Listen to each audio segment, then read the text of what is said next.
no sabe cómo enfrentarse a ella. La oscuridad es el mundo de lo indeterminado, es el mundo donde lo más terrible puede suceder, ¿no? Y todos recordáis los miedos que hemos tenido de niños, los miedos a cruzar un pasillo que nos parecían enormes, aquellos pasillos de nuestras casas, ¿no? Los ruidos que había en la noche, la necesidad cuando nos quedábamos solos y nos despertábamos, ¿no? La posibilidad de que alguna criatura pudiera venir a por nosotros, ¿no? En ese instante en el que estábamos indefensos, en el que no sabíamos absolutamente qué hacer. Y es justo en ese momento cuando los padres llevan al niño y le dicen, quédate aquí.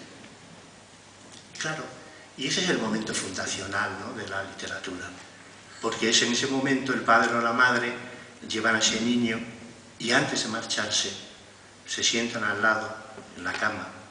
Esa es la escena ideal. Deben sentarse, es una obligación. Es una obligación, yo no me canso de decirlo. Es una obligación de los adultos contar cuentos a los niños. Y contar cuentos, vuelvo otra vez a deciros lo mismo, es hacer obras para ellos, ¿no? Las obras son cuentos, son relatos, donde hay historias, donde hay personajes, ¿no? Es una obligación hacerlo, porque el niño lo necesita para entenderse a sí mismo, para entender el mundo, para ordenar el mundo, porque el mundo es un caos, porque él no sabe cómo son las cosas, ni cómo van, ni cómo vienen, ¿no? Él lo entiende a los adultos, ¿no?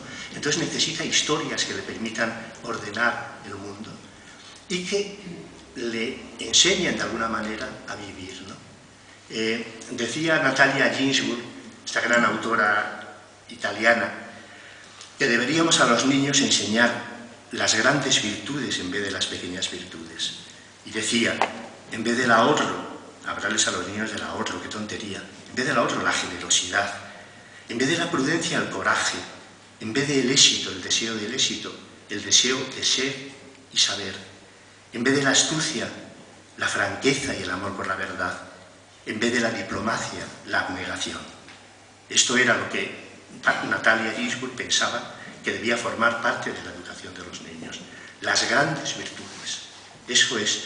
Y los cuentos y las obras que nosotros contamos a los niños forman parte, hablan de esas grandes virtudes, claramente. No se ocupan de las pequeñas, no se ocupan.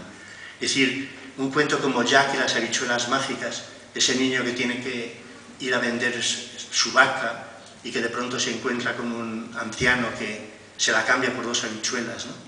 Y le dice que sí, es que son mágicas, que las plante por la noche y que verá lo que sucede, ¿no? Bueno, ese niño no es prudente, ni es ahorrativo, ¿no?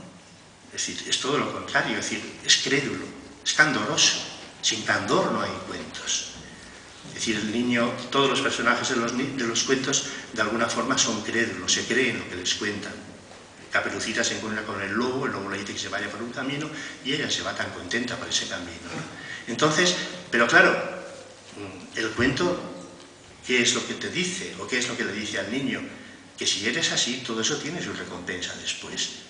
Y en efecto, Jack, después de llevarse la bronca de sus padres, cuando les ha dicho que ha cambiado su vaca por 2 habas, planta esas 2 habas en el suelo y de allí crece un árbol misterioso y gigantesco, escala por él y va a un lugar donde vive un ogro que claro se le quiere comer, pero en fin él se las arregla para que no lo haga y el caso es que regresa de nuevo a su mundo con la gallina de los huevos de oro. Pulgarcito también, terminan él y sus hermanos en casa del ogro, pero al final terminan llevándose todo el oro que guarda el ogro y lo devuelven, digamos, a su mundo, lo devuelven a su casa, porque todos los cuentos siempre terminan con el regreso del niño a casa. Esto es digamos, la idea del final feliz. Todo lo que hacemos a los niños, cualquier obra de teatro, cualquier cuento que les contamos, yo creo que no hay que eludir nunca la complejidad. El niño es complejo. Es decir, no podemos mentir al niño. No podemos hacerle creer que la vida es un conjunto de banalidades, ¿no? No, la vida es oscura, la vida está llena de dolor, está llena de tristeza, y de todo esto debe hablar el arte, de todo esto. Es más, el arte está para hablar de todo esto. Kafka decía, situarse en el corazón de la casa en vez de adornarla y llenarla de guirnaldas. Ese arte meramente decorativo, que solamente sirve para entretener, que solamente sirve para ordenar, para adornar la casa y que nos parezca muy grata, es un poco la visión burguesa del arte, ¿no? El burgués que va al teatro, a un teatro como este, a escuchar un concierto y se queda encantado de lo que ha visto, porque le hace sentirse, por otra parte, como muy sensible, que está participando de algo especial, ¿no? Pero luego sale del teatro y vuelve a lo mismo que era, vuelve a situarse en el mismo lugar en el que estaba. Entonces, ¿de qué le sirve el haber estado allí? ¿Qué ha aprendido en ese lugar?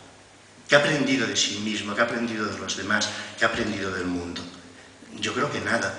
Entonces, vuelvo a citar a Kafka. Kafka decía, un libro debe ser como una puñalada que recibimos en el pecho. Esos son los verdaderos libros, los que nos sacuden, los que nos hacen temblar, ¿no? Esos son los que merecen la pena.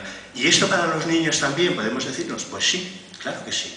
Pero además es que no es una idea que se le pueda ocurrir a un adulto, sino es que el mismo niño lo está pidiendo. Si a un niño le eludes, arrancas de esos cuentos o de esas obras de teatro todo aquello que es conflictivo, todo aquello que es confuso, todo aquello que es turbio, todo aquello que es complejo, entonces esa obra no le interesa para nada. O sea, al niño le interesan las cosas fuertes. ¿Por qué? Porque el niño vive en la pasión. Es un ser pasional, claramente. Y entonces lo que necesita son historias que reflejen lo que él siente. Es decir, un niño, una niña celosa que ve a su hermanita asomada a la ventana, desea que se caiga por la ventana. Y es así, claramente. Y entonces lo que no podemos hacer es contarles cosas en las que no tengamos en cuenta la verdadera naturaleza del niño. Vuelvo a citar a Chesterton. Decía, el dragón, el niño ya lo tiene dentro. Y lo que hace el cuento, lo que hace la literatura, lo que hace la poesía, lo que hace el teatro, es darle al niño el caballero que le permita enfrentarse al dragón. Fijaros qué bonito. ¿Qué representa el dragón? Los impulsos, el lado instintivo, el lado destructor que hay en cualquier ser humano y en cualquier niño, por lo tanto, ¿no? En cualquier niño, yo me atrevería a decir incluso que más, porque el poder de su razón es inferior que el nuestro. La razón no es un arma poderosa en el niño, enseguida queda desarbolada por cualquier cosa que siente. Pero el cuento le dice que, en efecto, que hay un dragón en él, pero que también debe haber un caballero que le permita enfrentarse al dragón, si llega el caso, o negociar con él y tratar de llegar a algún tipo de acuerdo, si es que es posible, ¿no?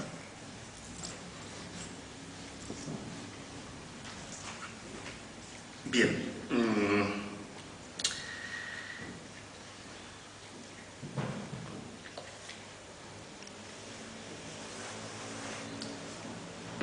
En definitiva, que cuando hablamos del arte, cuando hablamos de los niños, en el fondo es un poco lo mismo que si estuviéramos hablando de los adultos. ¿Qué es la poesía? Octavio Paz dijo que la poesía vuelve habitable el mundo. Es decir, un cuento, una obra de teatro que escucha un niño, entonces lo que le está ofreciendo al niño es una especie de lugar donde vivir, un refugio. Cuando en esa escena de la que os hablaba hace un momento, el padre o la madre se sienta junto a su niño o su niña que está a punto de dormirse y de alguna manera le está diciendo, mira, dentro de un rato, cuando termine de contarte esta historia, te voy a dejar solo. Pero no te preocupes, porque te estoy contando una historia y esa historia es como un pequeño refugio que yo estoy creando para ti, ¿no? Como si fuera una casa de palabras que el adulto levanta para el niño, para que el niño se sienta protegido. Entonces, esa es la función fundamental del arte, volver habitable el mundo. Y volverlo habitable quiere decir volverle deseable. Y en ese sentido, el arte no solamente debemos aspirar a que esté en los escenarios, a que esté en los libros que compramos, a que esté en la música que oímos, debemos aspirar a que forme parte de la vida. Eso es nuestra misión, de alguna forma, hacer que la realidad sea deseable, hacer que merezca la pena vivir en el lugar donde vivimos.